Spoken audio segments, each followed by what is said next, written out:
What's going on, Summoners? Coach Cheeks back at it with another banger of a video, and I'm very excited to bring you this one because I know it's going to help you out a ton. If you're someone who struggles to win lane, or you think bot lane is decided by support diff, and let's be honest, who doesn't, do not worry, because in just the next 10 minutes or so, you will learn how to win your lane every single game. I'm going to be giving you 10 tips throughout the video, and all of these are essential building blocks to becoming a beast AD carry, so do not go anywhere. Before we get into the action, if you are someone who wants to get the most out of League of Legends, then do yourself a favor and get signed up to our amazing website GameLeap.com. Thousands of players are benefiting from our Challenger tier content, so why not join the party? Links will be in the description and comments section. Now, I want to pay my respects to all you AD carry mains because ADC is in a pretty rough spot at the moment. The critical strike changes when the preseason began have really hurt a lot of marksmen, leaving only a few to be really viable. Not only that, there are tanks running around that take no damage but do more damage than you, and there is an assassin waiting around every corner. Fun times, that's for sure. But early in a game, these other influences aren't really an issue. There are ways in which you can hard stomp your lane so you are in a position to conquer this anti-ADC meta, and this leads me into our first tip: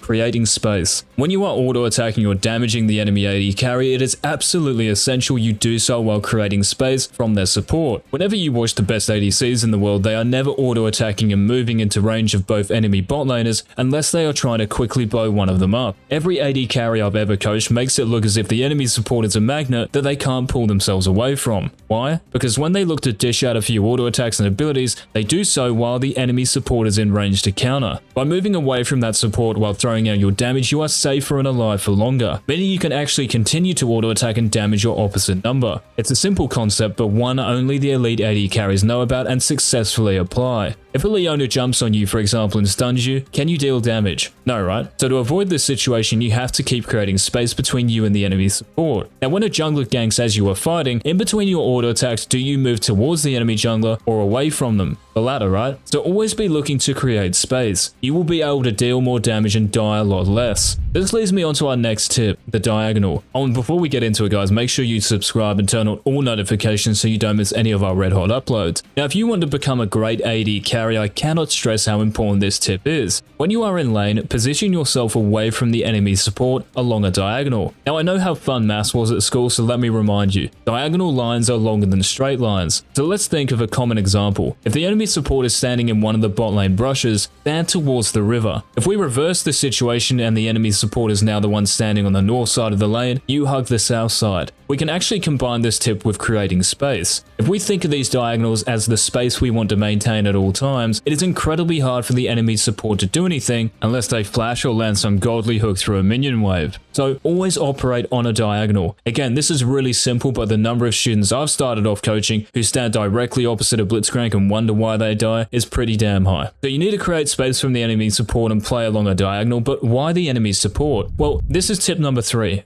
Identify threats. In Champion Select or the loading screen, make a mental note of the key enemy abilities that, if they land, can kill you. This is anticipation, and the great thing about it is that you are more aware of that threat and therefore give yourself the best chance of evading it. Let me put it this way. It's a lot easier to dodge that thresh hook when you are thinking about it. Otherwise, you have to react on the fly, and even for someone in Challenger, it's very hard to do. The top AD carries around the world may have godlike reaction speed, but the biggest reason why they don't die every 2 minutes is because they know what can cause their death, so they pay attention to it. They avoid it. Before level 6, these abilities will be a hook, a stun, a snare, a knockup, and the enemy support will have them. That's why we care more about the Nautilus and Morgana than we do about the Vayne and Ezreal. Now, when level 6 rocks up, it can be a different story. Can you think of an AD carry, for example, that poses a threat with their ultimate? What about Ashe? That's a serious threat. Or a Kalista, that's another one. The ultimates are the most impactful abilities in the game, so if we're not aware of the threat the enemy bot lane poses at level 6, we are going to die a whole lot more. Generally, when you are close to hitting level 6 and you can tell via your experience bar on your HUD, the enemy will be too. So anticipate that threat. Very important. Moving on to our next tip, and this one will help you dodge every skill shot thrown at you, so engage your ears. When you need to dodge a skill shot, move at a 90-degree angle. That will give you the best chance of evading that key enemy ability. The reason being is that 90 degrees is the acutest angle you can create from your original position. If you were to only deviate slightly from your original path, you are a lot closer to it, and that death sentence will still hit you. So if you're running to the left and an Ashe arrow is coming at you, you move directly up or down. You do not move close to that line.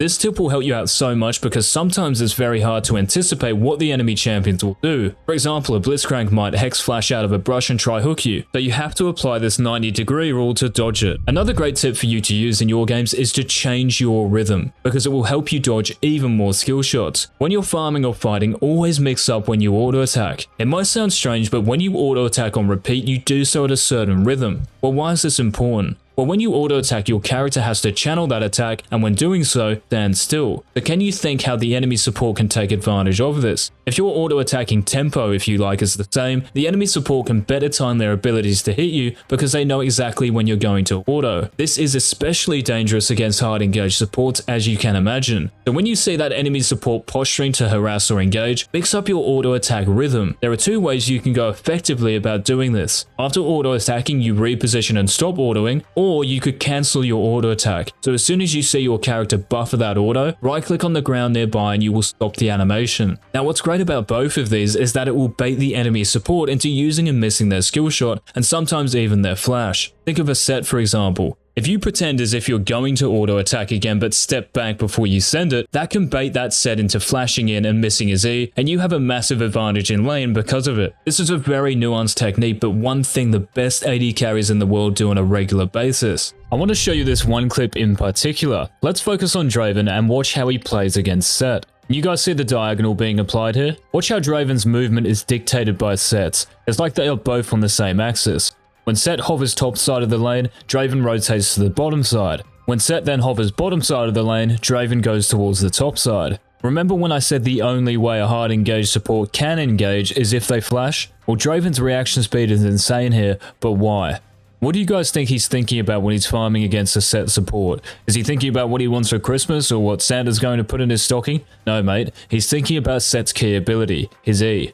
Also notice, and this is what we've just talked about, how Draven doesn't just auto attack whenever he can. He delays some because of how Set is posturing. He's changing up his tempo all the time. For example, if he was to just auto attack this cannon minion without breaking rhythm, Set's engage is impossible to avoid. It's a lot to take in, but even in just 10 or so seconds of high elo gameplay, all of the tips we have been through are being applied. Now then, some information that you have to know about as an ADC is base attack ranges. This is our next tip. If you look at the screen now, you will see all the attack ranges in the game. For you, it's important to know whether you get outranged, have the same range, or have more range than your opponent. Let me throw this one at you.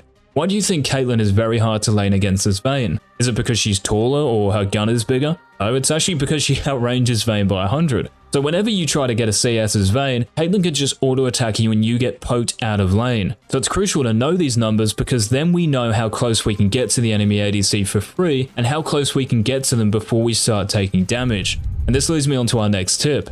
Minion HP. Your best chance at harassing your opponent is when they are about to last hit one of your minions. Now what I want you to start doing is looking at your minions as your friends. Now do you want your friends to die for free? No. Well, I hope not. So when that enemy ADC steps up to secure a last hit, look to auto attack them for it. This is the essence of trading. If they want something, you want something in return. In this case, they want gold from the minion, you want their HP. This is why knowing auto attack ranges is critical. If you are able to stand max range and harass when the enemy ADC last hits, you are safer. Lots of low elo carries that I first coached would run up like a headless chook and almost headbutt them. And what does this bring into play?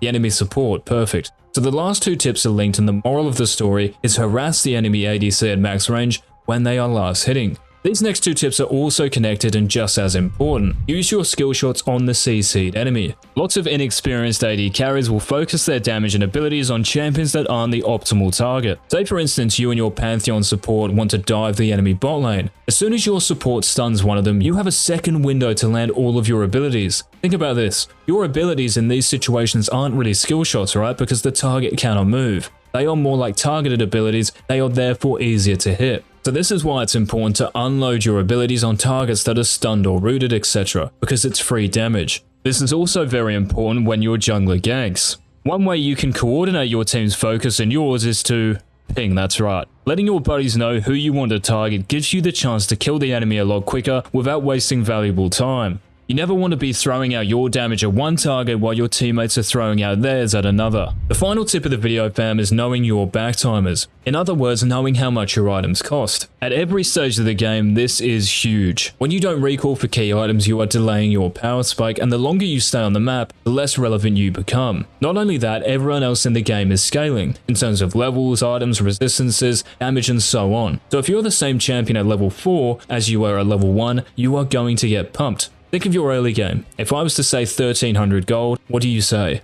Noon Quiver, hopefully. If I say 1100 gold, you might say Serrated Dirk or Berserker's Greaves. Backing on these gold values is so crucial because you keep up with the game's pace. Thanks so much for watching the video, guys. Another reminder to head over to our website GameLeap.com for everything you need to become the best player you can be on Summoner's Rift. Thousands have already signed up, so get around it. This has been Coach Jigs, and until next time, peace.